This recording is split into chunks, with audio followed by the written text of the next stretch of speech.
What's going on, guys? Bruce Mattson here, your host show, Metro Scout Fantasy Football, and today we're dropping our top 32 quarterbacks for week 1, and we're getting you ready to set your lineups this week, the first week of the season. Most of you guys already know what quarterbacks you're going with, but if you are having any troubles, I'm your guy. I also have top 40 rankings for wide receivers and running backs in the archives, so check that out. And you're going to want to hit that subscribe button because I'm going to be trying to do this every week for you guys, so you guys are good to go to manage your fantasy teams throughout the year. But with that being said, let's dive in to these quarterbacks for week 1. Again, I want to start things off with the over-unders. And why we do this is we want to see the game scripts or the potential game script these quarterbacks are going to be playing in. The over-under gives us the implied point total to the game. And we're not focusing in on the point total itself. We're focusing in whether it's going to be a high-scoring game or not. I collected these from oddshark.com. It's an average from a bunch of books, and this is from like yesterday or something. So they're a little old. Some of these are changed, and they're going to change between now and kickoff. But the most important fact that we're looking at is this quarterback going to be in the shootout? Is this quarterback going to be in the low-scoring game? Low-scoring games that we're definitely looking at is 49ers at the Bears, Browns at Carolina, Denver at Seattle could be tricky, and then it's starting to move up from there. High-scoring games, anything in the top 50 or 50 or more points is going to be high-scoring. Tampa Bay at Dallas, Vegas at LA, Buffalo at LA, and Kansas City at Arizona. So there's some high-flying games as well. Also, Philly and Detroit can be sneaky.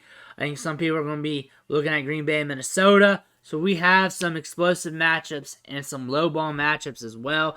That will be an influence in the rankings. It won't be cut and dry with it, though. You don't want to bench your studs because of it, and you don't want to start a rando, a jabroni, because he's in a good matchup. You really want to play it with the talent as well. But moving into the rankings, here's the top 12. And honestly, when you look at 1 through 12, there's not much difference between the top guys and 12. There's a lot of good matchups here, booing the bottom of the sheets, and the top is good as well. Josh Allen is going to have a good matchup, going to give you that rushing production, 52 over under, tight spread, gotta like that. You're pretty much the lock to start him, especially with the draft capital you spent on him. Same with Lamar Jackson. That rushing upside's there. He's going to be highly ranked every week no matter what the matchup is. Same with Jalen Hurts. Even though some people don't like him as a quarterback, in fantasy, man, he's a dog. He gets you that rushing production, that rushing upside. Justin Herbert, high-end matchup. 52 over under. Going to be slinging the rock. Same with Patrick Mahomes and Kyler Murray. Really, anything in the top 6, top 10, you're getting some good play here. Tom Brady, weird things are happening with him. He looks like a skeleton right now. That kind of scares me. I don't know what's up with that. Matchup-wise, volume from last year-wise, it looks like he could be good as gold. Dallas is ambiguous. We have to see what's going on with that. This looks like a good matchup for a quarterback like him. Joe Burrow versus Pittsburgh. What I like about him is Jamar Chase, T. Higgins, Tyler Boyd. Against Pittsburgh, though, lower over under, but still has the volume to get it done. 8's a decent ranking for that, I believe. Trey Lance, rushing production. Out of anybody in this game, I hate this San Francisco-Chicago game. I said it on every video. But Trey Lance, I'm willing to bet on the rushing production, much like a Jalen Hurts. Pretty much cheap Jalen Hurts at 9 here. Dak Prescott maybe should be bumped up a bit, but at 10, I don't really consider it much different than 4 when it comes to rankings, or 2, or 3, 5, or whatever, because everything's so tight here with the quarterbacks. This week, I love the matchup. I think there's going to be some upside here. If the offensive line holds up and allows them to stay upright and get the ball downfield, then we could have a big week from Dak. Russell Wilson revenge game. Low over under. Honestly, when I look at that over under, I take it into consideration, but I kind of don't. I think they're going to smash the over. I think they're going to kill Seattle in this game. I think Seattle's going to get some points in garbage time. I think they're going to kill the over on that, and I think we're going to get some production out of Russell Wilson. I think he's going to go to Seattle and cook. I don't know, though, but at 11, I think that's a conservative ranking, but with how things are stacked with these matchups, I can see him being there as well. And then Matthew Stafford, elbow injury, a lot of people worried about that, or arm or whatever.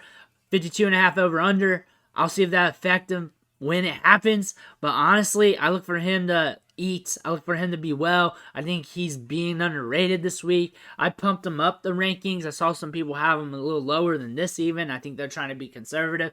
But until I see it, I won't believe it because he's going to be out on the field, and that's what's going to matter. I know he's going to be slinging the rock. Moving on to the next list here, 13 to 24. The top end of this list, just as good as the last sheet here. Derek Carr is going to have the passing volume in this matchup, 52 over under. He's going to have to keep up with the Chargers. Love him this week. Aaron Rodgers, very interesting matchup here. I could see it hitting that over under. I also see it not hitting it. But honestly, I think a good flow of the game. Minnesota is expected to pass more this year. We could see more explosion from them. Packers might have to play keep up. Also could see the Packers running it more, slowing things down a bit this year. Might make Rodgers not as good to own in fantasy here in 2022. Kirk Cousins is a sneaky play here. I like him throughout the season. I want to see this matchup, though. This could be a slower game than what we're anticipating, but Minnesota could be a little bit faster as well. But at 15, I think that's a good rank for him. Same thing we're here with Tua. Interesting matchup. New England could slow things down if they really want to. But, man, he's got some hosses. He's got Waddle. He's got Tyreek Hill. It's going to be interesting there. They're going to get them Yak. He's going to sling it more. This is going to be a faster-paced team. I think, too, as a sleeper this week, especially if you're looking for DFS lineups, this could be a sleeper matchup. 47 over under, so it's a pretty decent one right there. Jameis Winston's always going to be a sleeper every single week this season, especially when Michael Thomas is out on the field. I want to look at that wide receiver unit, see what's up with that. But 17, you're really thinking about putting him in your lineup. Usually if you're starting Jameis Winston, Matt Ryan, Ryan Tannehill, Trevor Lawrence, you waited on quarterback. That's what you're telling me. Going down to Jared Goff. I bumped him up the rankings compared to some other people. I like this matchup, 48.5 over under. I like his weapons. I think he's going to sling it more than what people think. And I think he has the potential to be a back-end QB1 or a high-end QB2 this week. Mac Jones could surprise us, especially if Miami brings the heat. If Miami brings the heat, and if they're able to move the ball effectively, Mac Jones has to keep up with that. 47 over under tells us that that could potentially happen. It tells us that it could, and the spread's pretty tight here at 3 points. So we could see Mac Jones having to sling it a little bit more. This is the second year. They may unshackle some of the chains. Davis Mills is underrated.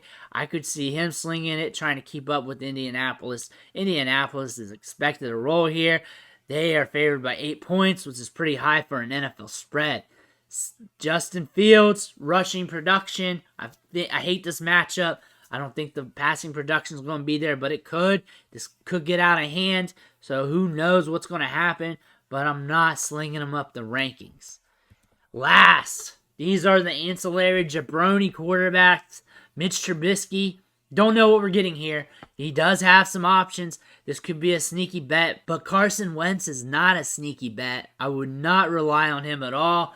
Daniel Jones could be all right. He does give you a little bit of rushing production per game, but this Tennessee game is going to be lower pace. It's going to be slow. They're going to run it a little bit more. They're going to live on Derrick Henry. They're going to run more clock, giving less opportunities to Jones. Saquon should be getting his share early on in this game, slowing the clock even more, making things going faster. So this team will not give the offense as much opportunities. So Jones may not have as many passing attempts as we like in this game. I want to see more Baker Mayfield before I endorse him, especially against the Browns. Stout defense, low volume game. Same with Brissett. Mariota too.